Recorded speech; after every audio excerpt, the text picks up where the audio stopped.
Some people are tired of records, more new records, so I'm not going to do it this time. So here's a tour of the Audio Research Factory. We are at Audio Research outside of Minneapolis, Minnesota. Audio Research survives, and as you can see outside, they've laid new cement in front, buried all the bodies, and the business continues. This is a facility they moved into a couple of years ago. Could be 5 years by now, and things are still being organized.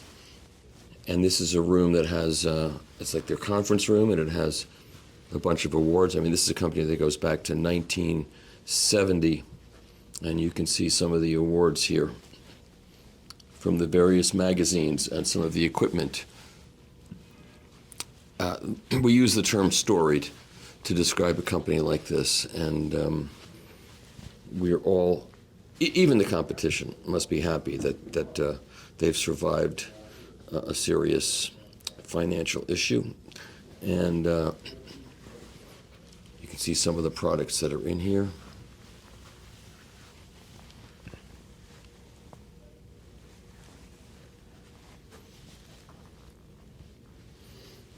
Various vintages are here.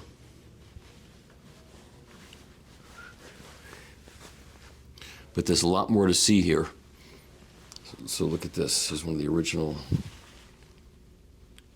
And here's Mr. Dave Gordon, another one of the survivors. Michael, it's good to see you again. Good to see you, Dave. Thank you. I've seen you for many years. Many years. Many years. Yes. That's right. All right, so now we are in the hallway just outside, and there's more awards. We moved into this facility 5 years ago, and it's a little smaller than the other one we had before, so we're kind of compressed, and we keep moving things around, and so we just got another 10,000 square feet next door. Oh. And so we're going to kind of walk through what we have now into the new space. It'll get reorganized, and then we'll move around through there into the regular big space. All right, now here, I have to stop here because Right. this is so great. So this is Bill Johnson's store, Electronic Industries, and that was originally the name of the company, right? Right, yeah. Bill opened up Electronic Industries in '52, and when he got out of the Army, and he was doing TV repair, selling hi-fi, repairing hi-fi, and building custom products. So he was building his own custom amplifiers and preamps for hardcore files. Now this picture, which is obviously a Christmas time picture, Right. still, it looks like it's from a train set. You know, Yes, it I mean, it really does look good. And this also looks like a train set, but this is real. Right. And yeah, he carried all the good stuff at the times. H. Scott and Macintosh, and you know, that was. You know, it's funny because I visited the H. Scott factory in Powder Hill Road, I think it was called, in Maynard, Mass, wherever it was. Sure. And this is in 1970, I think I was there. Okay. Only because I made friends with a guy who was dating Scott's daughter. It was, and that's how I got to tour the factory. Right. It was the craziest thing. I wasn't in the hi-fi. I was into hi-fi, but I wasn't in the business. All right, so here's the 20th anniversary plaque. Yeah, it seemed like a long time then. Yeah, it was a long time ago. It was a long time That's a ago long now. time ago. I'm sorry, but all right. Here's this is hand calligraphy from the Absolute Sound from. Yeah, we won the preamplifier of the decade and the amplifier of the decade from TAS for their first 10 years. Yeah. So Harry started what, in '73? Yeah.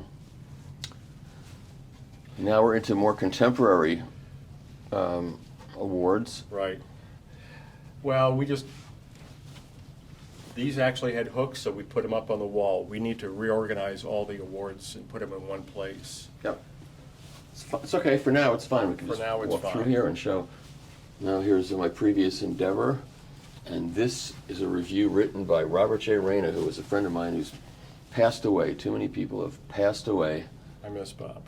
He's gone, and He was so enthusiastic, oh yeah, and he was a really good pianist, right? yep, he was good. He was in a band, and I have some of their records. And some more awards, and I'm sure there are other awards in the closet that you'll have to take out when you're finally. There are a lot of things in the closet around here. That's a whole nother story. Okay. Okay, so now we're So tell me where we're going now. Okay, we're going to walk down past our service area. So we were in the plant, we moved it out here for more space. We normally like to have 2 technicians, and so right now we have Carl, and Carl does a great job for us. Hi, Carl. Hi. Not too many shocks lately? No, I try not to do that. Okay. Well, you have a nice space. Yeah. Nice. It's not like in a cubicle someplace. You have light, outside. You can No, see the comings and goings, and Yeah, yeah. That's it's pretty good. Nice, yeah. and you're facing this way so you don't get distracted. That's a good thing. Yeah. So what's being repaired here, just out of This curiosity? is a Ref 6 single end. What happened? This one had a tube arc, and usually it'll take out a couple of resistors, here yeah. in the voltage regulator circuit. In this case, it had that kind of uncommon problem of it taking out a Okay. Right. board besides. And this will go back to a happy customer soon. Right, And yes. Yeah, it is. Yeah. good. Okay, thank you. And this is also repair. All service. So we try to repair products going back to the, our first products from 1970. So it just depends. Some of these are dealer demos. Some of these are customer units. We try to schedule everything in so we don't have to sit with a lot of products. Until we get a second tech back in house, we're just a few months behind right now. Yeah. But for example, like this is an old, was it an OSP6? So, Mhm. and that's typical. So, Is it hard finding techs these days? People yes, who work. it's hard finding good people who know how to work with high voltages. Yeah, because everything's throwaway Right, now in the exactly. mainstream. And this is your parts. These part of are your all legacy parts, right? Yeah. These are parts for old products, and typically they're not made anymore. A lot of times we have to modify them so they'll work in the units. But the good thing is that Bill Johnson always said the only way to maintain value is to be able to service everything. True. That is true. It was expensive in '70, and it's expensive now. And So- and too many of these sniping consumers don't understand that part of the cost of doing business, part of what you're paying for, is that service is going to be around for as long as you own the product, and then it'll also be around when you sell the product Right. to replace it with something newer. That the person Right. who buys it can be assured that they're going to Right. get service on their Right. product. Well, that's the thing. Everything gets passed down. Somebody wants to upgrade, so they sell it, and somebody else uses it. Yep. It's okay. Is this just a stand or is this a subwoofer? just our Just a stand. Okay.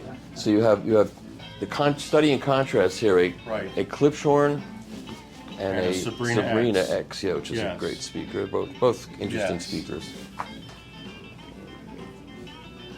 What I also will stop in here to have you take a look at is we actually build our own ghost meters in house.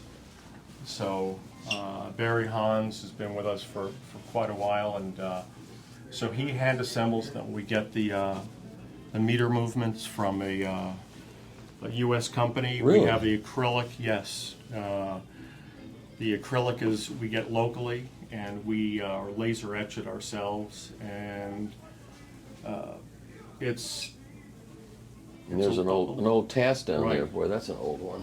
yes. And you can see, so we have meters all set up now for reference 80, reference 160Ms, the monos or the stereo. Done in-house. That's Done very cool. in-house. So this way we don't have a long lead time. We know exactly what we're going to need. Yep. And Okay. here we are in engineering, and Chris is working on is working on the new 320M, which hopefully we'll have out later or at the end of this year. Should we not show the innards? Is this No, top don't secret? don't show the inside yet. We're not It's going a to show work the in, inside. it's a work in progress. We all are works in progress. That's right. Hopefully. And what's over? Can we show this? What is this? This is another. Well, that was actually another prototype of a 320. Shouldn't show that. Shouldn't show that up. Okay, I'm not Yeah. showing that either. And all of what's down, if I show from way back, just so people can see that things are. I'll do a quick shot. Things are progressing here into the future. like a Steve Miller song. Okay, and then we'll keep moving. Right. We got some extra space early this year. Philips Electronics was here, and we carved out 10,000 square feet. Our old facility was over 40,000 square feet, Right. where you did a tour a long time ago. Yes. And this space we got is about 21, so this will make it about 32,000 square feet. So what we want to do is we want to be able to set up a true archive here. We will probably move engineering over here. We'll move service down to engineering's area. And here we have Calvin Dahl and Greg Christensen, and Hi, they're guys. entering parts orders and talking to customers. So they stay pretty busy. Okay, always good to keep busy. And then here's one of Alan Perkins's original turntables, which I have to show because there are some younger people that are going to see this. See this turntable? This is the original RPM, I believe. Right. So Alan designed this in the 90s, I believe. Yeah. And everybody copied this. You can look at turntables from, I'm not going to name the manufacturers, but they all copied Alan's design. He was first with this look of this curve and the whole Right. thing, so. Yeah, that's a great table. Alan's an old friend. He's Yeah. originally from Eau Claire, Wisconsin. That's right, yep. And he actually moved back. I know, So I know. And we're lucky because we have Tremai from Triplaner is local. Right, So we've used his arms for a long time. yeah, they're nice arms. Yes. And then this is where you have the archives temporarily residing while you Right. get things organized. So we'll do a quick reconnoiter here. We're not gonna dwell too much on the past. But I'll tell you a funny story. You know, we all were friends with Art Dudley, Sure. and I was with Art at a CES, and you had a table in a room, and there was all the new beautiful looking electronics, Sure. and then on top of that was a row of the older square stuff. Sure. And Art said, "I'm glad they went back to that old look. I like that better." That was Art. That was Art. That was Art all the way. Yeah. And if you look at those Ref 600s, those, I don't think people appreciate how large those things were, Yeah. or are. And, so- Today there are a lot more big things like this. lot but more you big guys were kind of things. first with this kind of Yes, and 4 fans per amplifier, and they weighed 170 pounds each, and they, even with the fan speed down low, it could sound like you were at the airport, and But you trying to needed- keep all those trying Yeah. to keep all those tubes cool. big. Yep. This is an SP 10. That's actually an SP15. 15. That was our last 2-chassis preamp until the anniversary came out when we were 40 years old. And that's the kind of piece that you could put back into production that people Right. would really dig. Yes. Yep.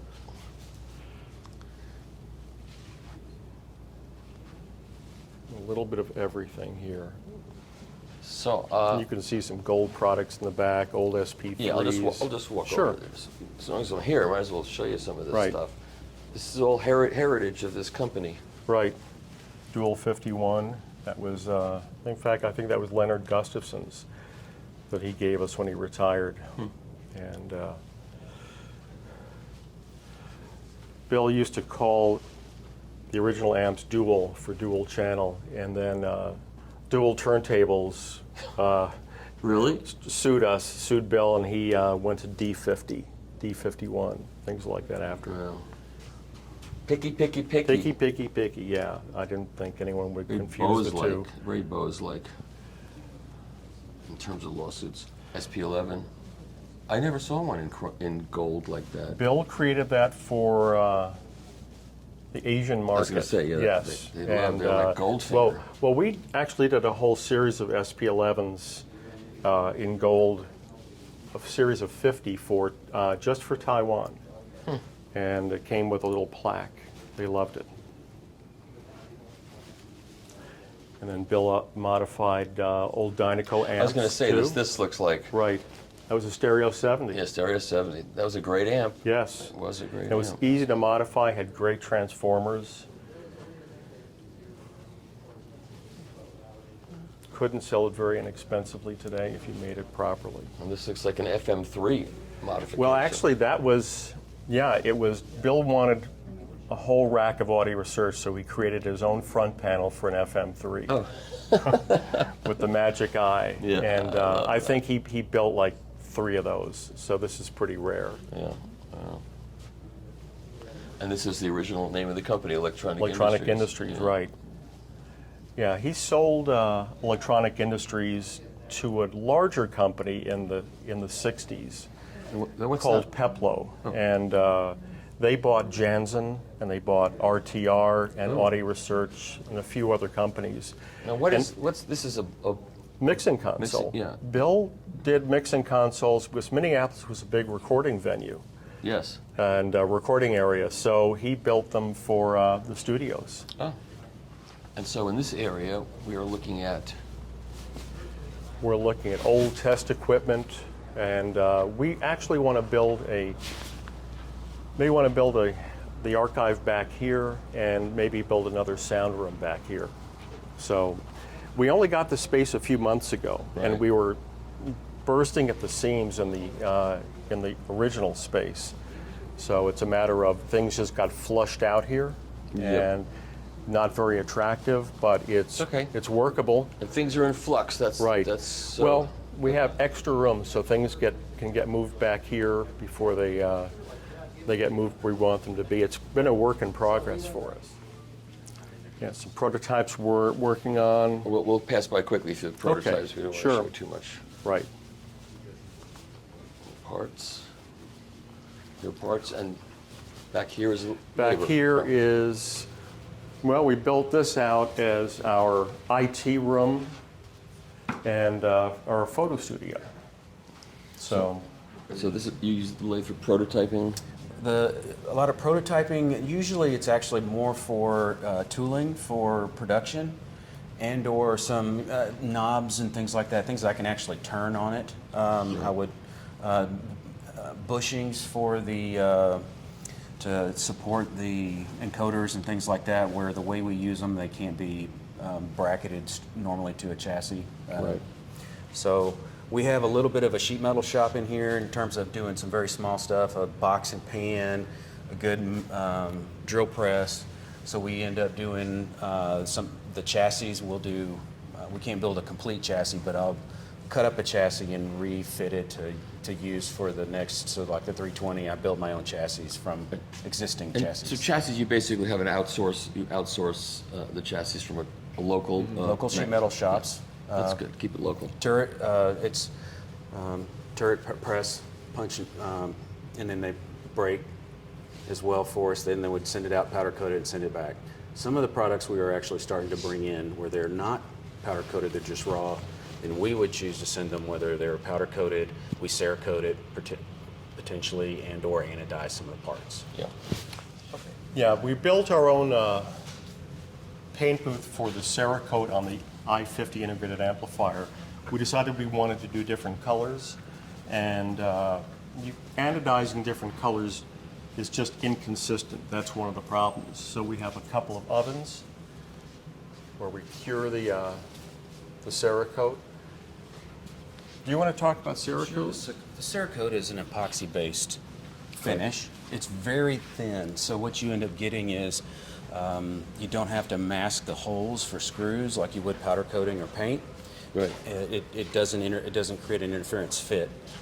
It also is a little bit more forgiving in terms of the finish can be redone. Basically, we would sandblast it over again. If there's a problem. If there's a problem, Yeah. and then redo it. Where powder coat, it's almost throwaway, especially on some of the more complicated It's very parts. attractive. I like the look of it. It's muted, but it almost looks plasticky in a positive way. Yes. I think it really took off in the gun and rifle businesses. Yeah. Because it is very durable once it's allowed to fully cure. Yep. And It's it's also also bead blasting machine. abrasive blasting, sandblasting, basically.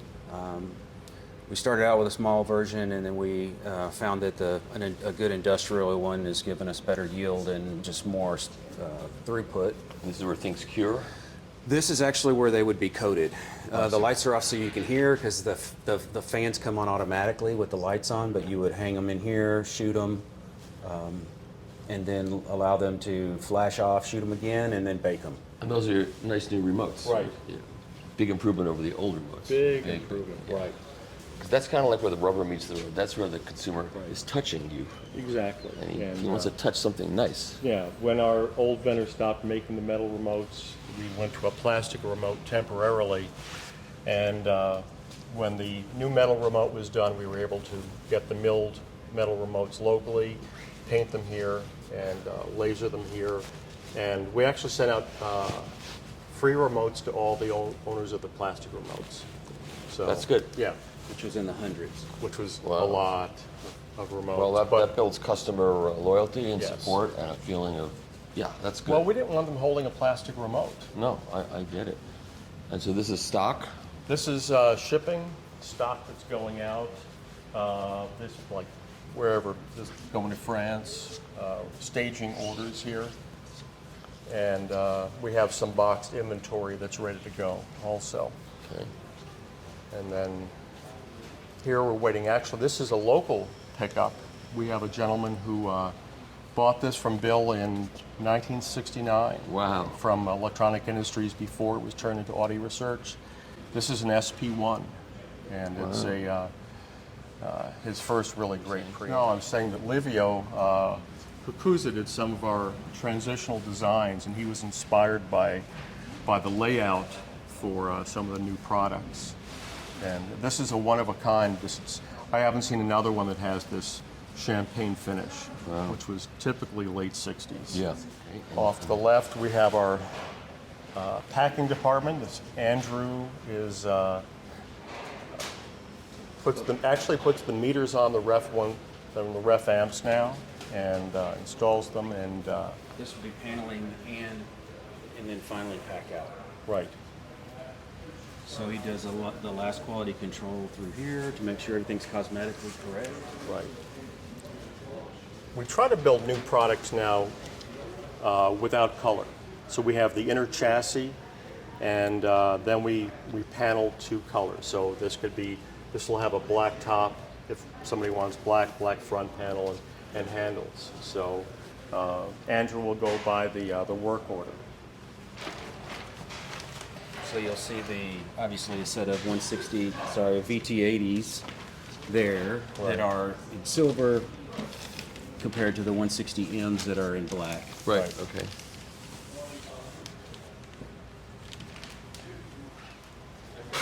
These are more products that are packed These are and getting more ready to products, go. right, that are ready to go. And so these are sold and just waiting to get packed up and shipped.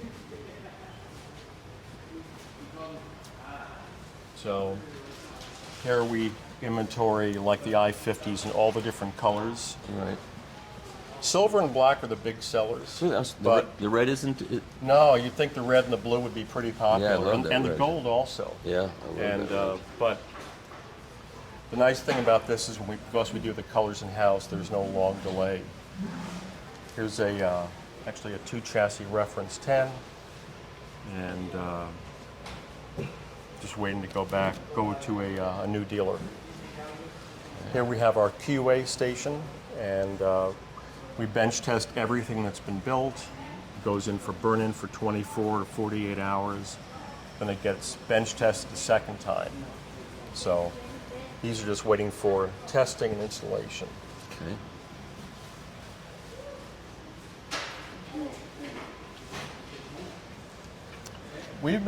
Here's your sound. Here's our sound room. This is everything after it gets bench tested the second time, actually gets listened to in a reference system. So this is Warren's domain. Right. And so this is about as clean as it gets for Warren. So It's a lot cleaner than my but room. but it serves a great purpose, and Sure. the walls are all double sheet rocked, screwed and glued, so they're very solid. So we don't have a problem with sonic breakthrough from the plant.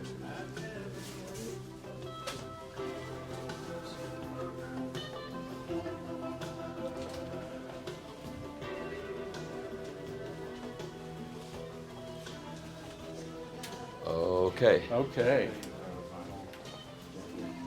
It's always nice to see the sound room of a company because if there's no sound room, it's very suspicious. You're right. Well, I worked at one company once where the owner would just take everything back home in his station wagon to listen to. Okay, well, that's okay too. That works too. It's better than saying, well, we don't have to listen because Right. we measure and it's Exactly. It's that's all we need to know. No. Well, the thing is, we found that we can't measure everything we can hear, That's right. and that's why Warren or Evan or even Chris Osana sometimes will listen to products before they get shipped out, because we'll find something that's wrong and it goes back to QA to find out what's wrong. Yes, I remember Warren told me a story the last time about how somehow they had changed the transformer Yeah. Manufacturer, Yeah. and the spec was the same, Right.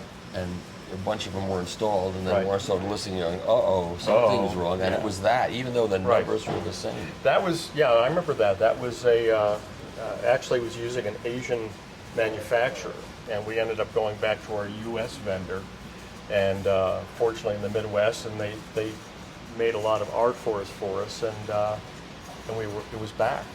It drove engineering crazy because they couldn't measure the difference. Right. This is the tube This is they're two room. and the burn-in tubes and Right. Well, yeah. We measure the tubes after we burn all the tubes in for 2 days, and then we measure them hot. So we put them in here fresh off the burn-in fixture, and then we will get our transconductance. now and this says cathode calibration currents. to 6/123. Was it done yet, or did you miss your deadline? We may have missed the deadline. I need to Uh-oh. tell I'm Chris. telling. I need to tell Chris. I'm telling. You're right. So you can see here we have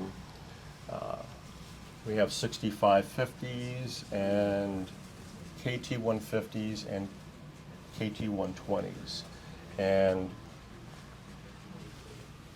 A lot of tubes. a lot of tubes. So what we do is with someone, when a tube comes in and we measure it, like this is a 6550, we put the numbers on the bottom of the tube Yep. so we can get the exact same numbers. So if a tube goes out, we can replace it with the same numbers, and we can make sure the set matches perfectly. I am familiar with that from reviews. Make sure you put the right tube in the Right. right socket. In the right socket, that's right. So we burn in the small tubes, and here we burn in all the output tubes. Well, these are just burn-in jigs. Yeah, just burn fixtures. We sent a certain, we created these, we built these a long time ago, and they have a certain output, certain frequencies, and we found that if you measure a tube when it's brand new, before burn-in, it'll measure one way. After 2 days, it'll measure very differently. And then eventually it settles in and stays, Right. hopefully, for Right. a while. Oh, it'll be very stable after that. So now we're in production. Yes, we're at the end of production, and so here we're building some boards, and in this case, in fact, this is for CD players. Warren, who's our ears, is also our mechanical engineer, or assistant, actually damping. And you can see that we use a few different materials. So we damped out the caps, Yep. damped out some of the heat sinks for the FETs, and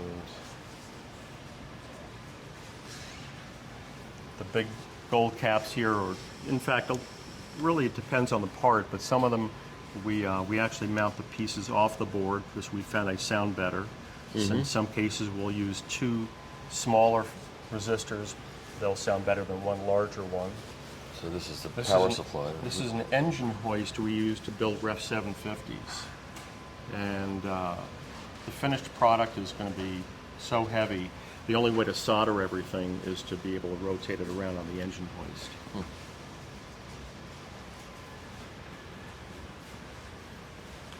That'll make some customer very happy when they get this in and installed. And Well, when the dealer installs it, he can Yeah. throw his back out. well, this is all parts. Parts and for current products. Looks like these are all going to China. Okay. Our production works an early day.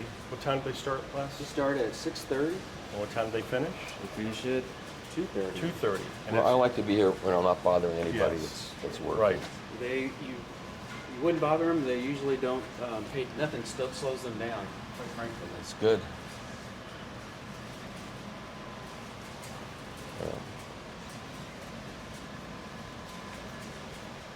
Walk around here, see that we have an I-50 build area, and so we do everything to try to keep people in good shape, so all the drawers or all the shelves are movable. Mm-hmm. Makes sense.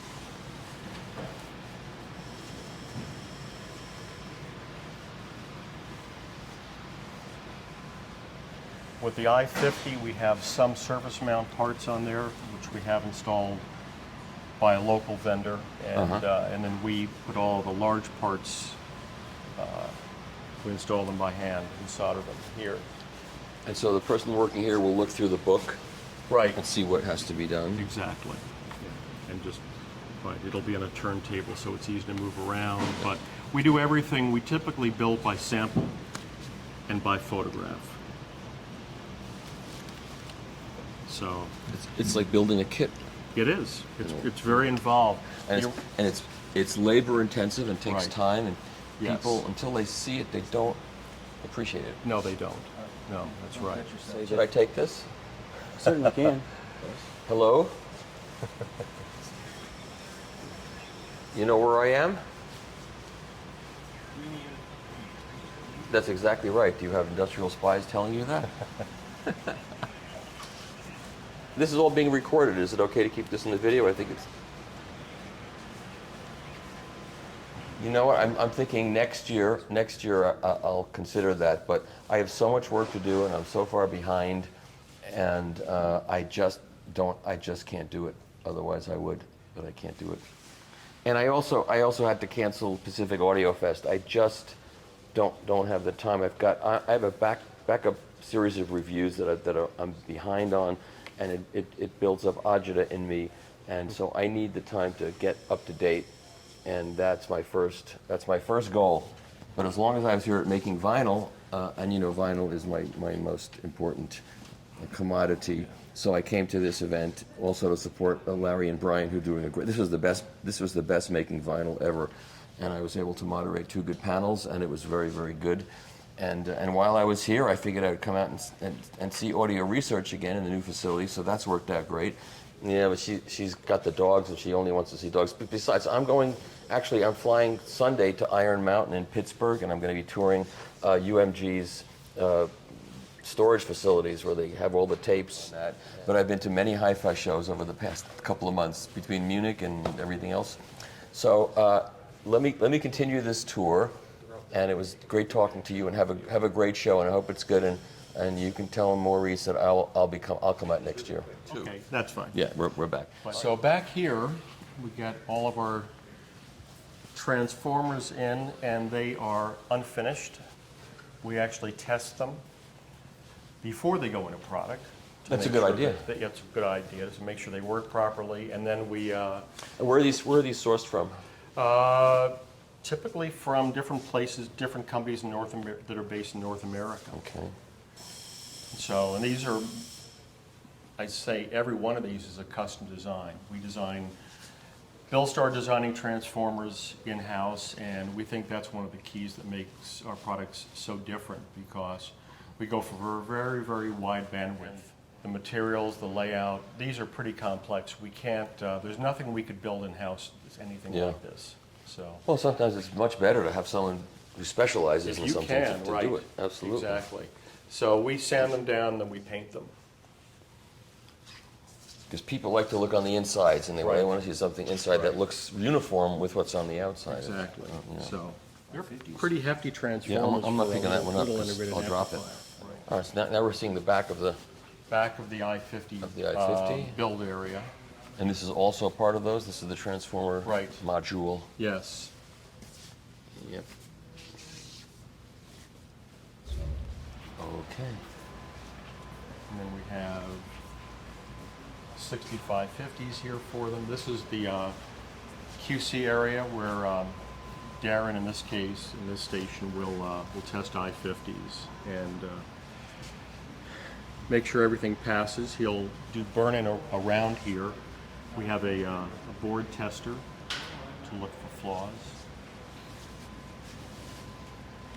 It's a very neat looking product for sure. Thank you.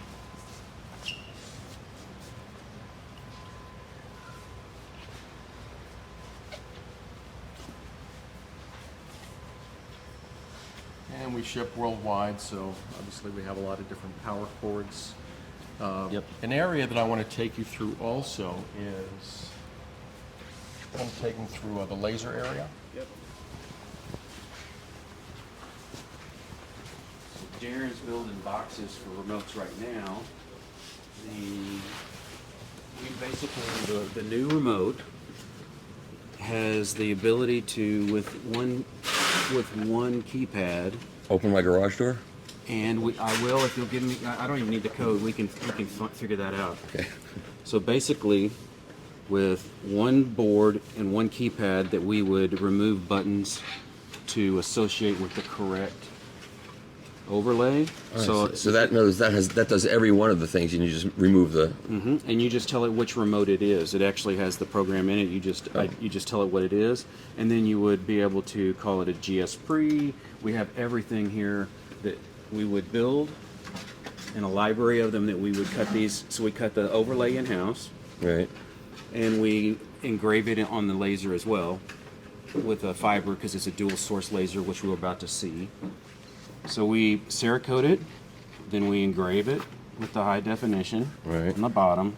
We straight line sand to match in the same direction as a reference product.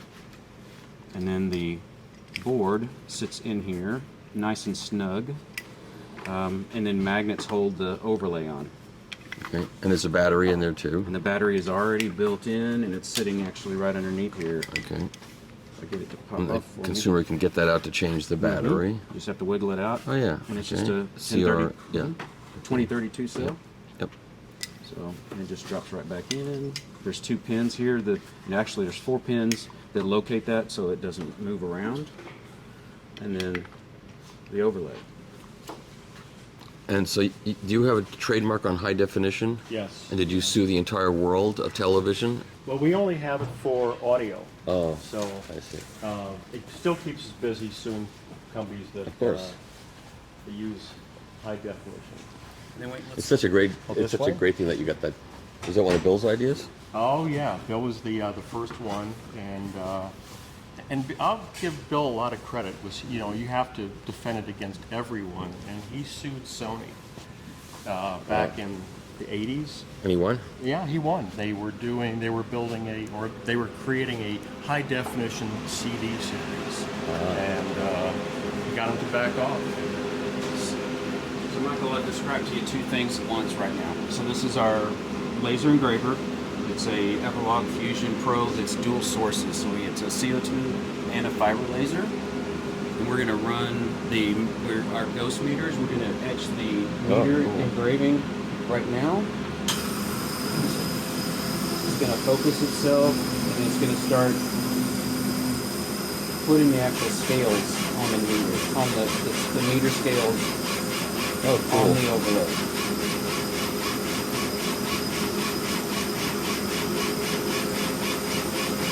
And previous to this machine, you had people running at high speed back and forth, back and forth, back and forth, which is not doable. Now, this machine looks fairly new. Yes, yeah, we got 2021. Yeah. Here. Is that when you introduced? Did you introduce that look earlier? Didn't you? No, we did it before. We had the meters built entirely out of house. Oh.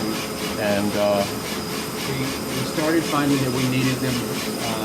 The cleanliness was an issue, so we started bringing the units inside, and then it was easier to do all of it because we were having scratches, blemishes. Of course, because people don't do it to the same degree of tolerance that you consider. Actually, we can open this lid because it's safe, because we're running CO2, and you'll be able to actually see it. Oh yeah.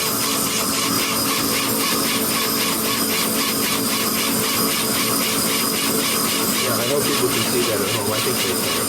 Yeah. It takes longer than I would have thought. 8 minutes per panel. It's a high resolution. Yeah. This took, I would say, 6 months to really perfect The program. the program. Mainly it needed the right amount of depth, Yeah. and then also to keep it from looking pixelated, it needed to have the right type of dithering. So it was a lot of trial and error to get. And who programmed this? I did. You did. You were saying that was such authority that I was pretty sure that it was you. I do all the graphic stuff on the laser and on the UV printer. So as well as doing cutting things for the program, the remote we just looked at, and the overlays. I program all that for them. And what's your background? Are you an engineer? I'm an engineer, mechanical engineer. I've been here for 6 years doing that job. I took over for friend Federico from Sonos Faber, who was my predecessor, and so I do that, and now I'm doing director of operations. I do that to help. I started out supporting Trent with that role, and then it just worked out that I ended up being the best person to help everything get a transition. And are you an audiophile too, or you just? I was not an audiophile when I started this. But I'm learning to appreciate it. Good. And I do have my own set of audio research gear now. I would hope so. And the wife acceptance factor is probably the hardest part of keeping that running in the house. But otherwise, I greatly. Stay strong. We're going to move over here and I'll show you the printer, which isn't on right now, but what we will do is show you things. The rear panel for the high 50s you just went by. Right? We would print the rear panels. We print the accessories, so the DAC card, the phono card, the blank one, or the single-ended accessory. All those get printed on here on a jig, so I can actually show you the jig. I don't know if I have any parts to give you. So all that we're seeing in here and all of this kind of stuff is really an update for the company, moving into a new, more modern era of. Right. And one of the things we also want to do is take as many processes in-house, under roof, not have to rely on external vendors, outside vendors. So this is the jig for the digital DAC, and the PIM nuts that are on it, what you would use to screw it to the chassis, act as locations. So then you just load it up with as many as you need, and you print it. And those are finished printed ones. That's what that is. No, this is actually the jig, and I just printed over it, and that way it's located correctly. Oh, I see. And you know which one it is. Okay. So it's convenient. So I did the hole cutting and these little engravings here on the laser next to it, and then printed it here.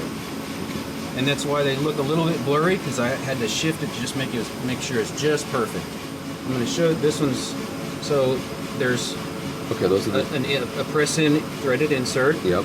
And so what we do, that helps you to locate direction, obviously up or down. Right. And then you would be able to nest it in there, and then they would fit exactly where they're supposed to. I see. And then it would print. So you can print the whole bunch at one time, though. Yes. Yeah. Yes. So we can print the entire amount, and that would take about 30 minutes. It does multiple coats, so it does an adhesion promoter to begin with, a primer, if you will. Right. Then the white, it does two coats of white, and then it does a clear over that to protect it. Yeah. So are we done? Basically. Yeah. Wow. We covered a lot of territory. Yes, we did. Michael, if you wanted to get another shot of these, they're almost done. You have more than one in Oh. Okay. Oh yeah.